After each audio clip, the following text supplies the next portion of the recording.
Good morning students, welcome to the SST class. Before go to the class, let me see a small recap about the previous class. In previous class, what are the topics we discussed? Let me see a small recap about the previous class. So what is the title of the lesson? Understanding diversity. In previous class, we saw many more titles. So what are the titles? First one, understanding diversity. We already know what is meant by understanding diversity. In India, people speak different languages, eat different kinds of food, celebrate their own festivals, and practice a culture different from one another. In India, people who live in different parts of our country differ in their ways of life. These differences make us unique as Indians. We already know, so India is a multiculturalism country. In India, people speak different languages, eat different kinds of food, celebrate their own festival, and practice a culture also different. And they come from the different religion also. But it commonly, when you join as a unique means, is called as Indians. Next, we come from different backgrounds, belong to different cultures, worship in different ways, yet we live together. This is known as diversity. Next one, diversity in India. This picture portrait about that people come from the different kinds of religion, culture, background, food items, everything will be different. But it commonly called as India. That means Indian. Diversity in India. So our civilization is 5000 years old. See the first point. India is a home to civilization that is 5000 years old. Different groups of people from different parts of the world were attracted towards India over the years because of its wealth. The Dravidians, Negroes, Aryans, Alphins, and Mongoloids became part of the modern Indian race. So our civilization is before for the 5000 years old, and such kind of culture also followed, like from Dravidians, Negroes, Aryans became part of the modern Indian race. Next one, types of diversity. So what are the types of diversity? Landforms and lifestyles diversity, social diversity, religious diversity, linguistic diversity, and cultural diversity. This is the first topic, landforms and lifestyle diversity. We already know we are living in the continent, Asian continent. So Asia continent is the largest continent. First point, a continent is a very large area of land with various physical features such as mountains, plateaus, plains, rivers and seas, and various types of weather patterns. India has all of them. So India is known as subcontinent. We already know for the continent is a very large area that will be see about the different kinds of features. So what are the physical features? We already know for the mountains, plains, desert, coastline, volcanoes, delta, island. So everything will be different. The various different types of landforms we will see in our country, like from our India, everything. Landform and lifestyle diversity. In mountainous region, rearing of animals is undertaken. So each and every place they are used from different types of occupations. For example, so first one, mountain region means rearing of animals. Second one, hilly landscapes are supported by favorable climatic condition for the cultivation of coffee and tea. So first one for the rearing of animals, second one cultivation of coffee and tea. Third point, diversity in landforms also impact the flora and fauna of a region. Last point, food, clothing, occupation and livelihood of the people is closely connected with the region natural surrounding the climate.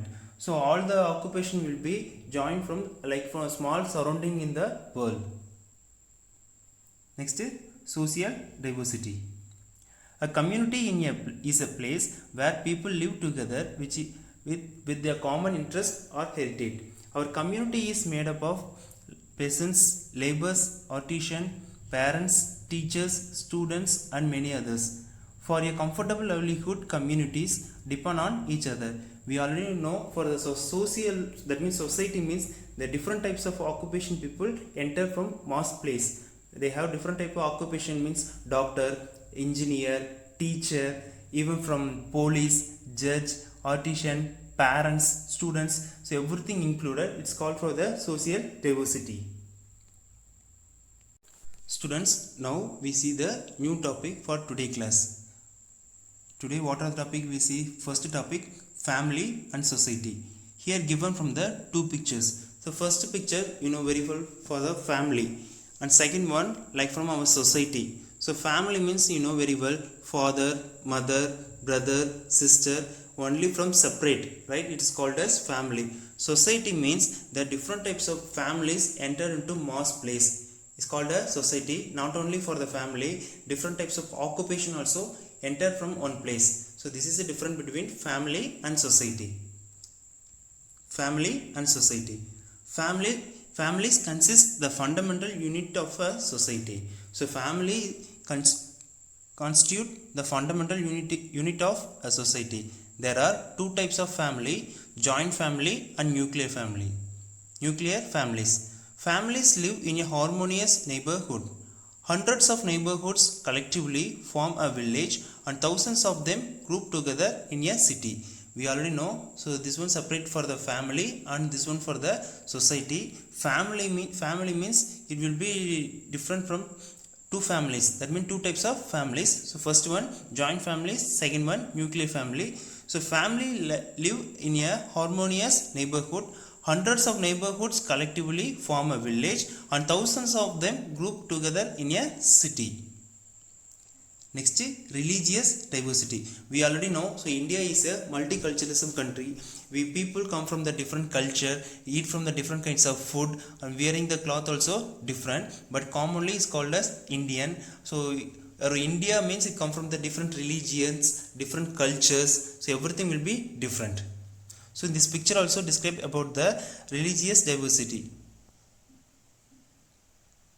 Religious diversity.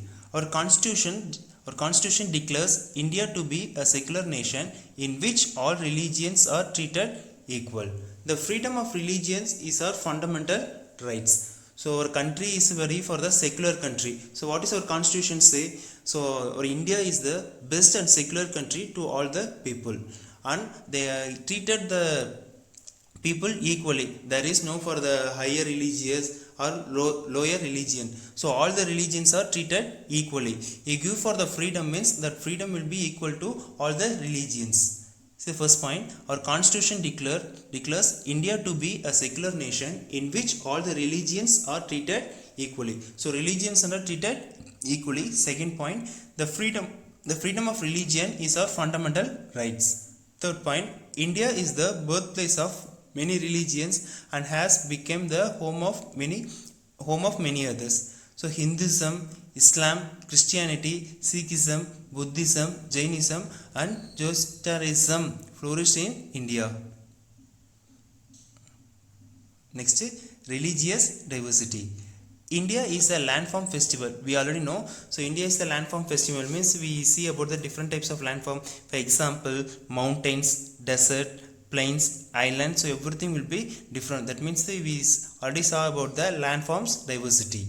So India is a landforms of festivals where people from different religions engage in many colorful celebrations in different parts of the country. So festival likes. So what are the festival we celebrate in India? Let me see. Pongal, Diwali, Holi, Vijayadashmi, Ayudha Puja, Navaratri, Durga Puja, Ganesh Chaturthi, Bihu, Kumbh Mela, Onam, Miladi Nabi, Ramzan, Christmas. So once again listen. So what are the festival we celebrated? Pongal, Diwali, Holi, Vijayadashmi, Ayudha Puja, Navaratri, Durga Puja, Ganesh Chaturthi, Bihu, Kumbh Mela, Onam, Miladi Nabi, Ramzan, Christmas. Raksha Bandhan are some of the festivals that denote the culture diversity of India. Next, religious diversity. Here given from the some pictures. So first picture you know very well for the Ganesh Chaturthi. The second one we celebrate for fair festival Pongal. Third one for the Diwali, and next one Miladi Nabi. Next one Christmas. So all the festivals depend on the different type of culture like Hindu, Muslim, Christians. Linguistic diversity.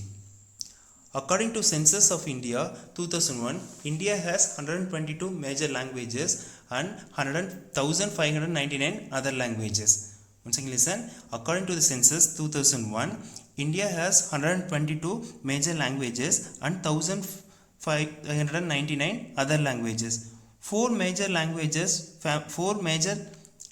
Indian language families are Indo-Aryan, Dravidian, Austro-Asiatic, and next one Sino-Tibetans. India is the oldest Dravidian language. So census, first we see about the census, and second one four major languages, and third one, last one, that means the oldest language is Dravidian. Next, linguistic diversity. Historically, the Portuguese, the Dutch, the British, the Danish and the French came to India for trade and their occupation of India, or some parts of it has left behind a certain impact upon the culture and language of the people.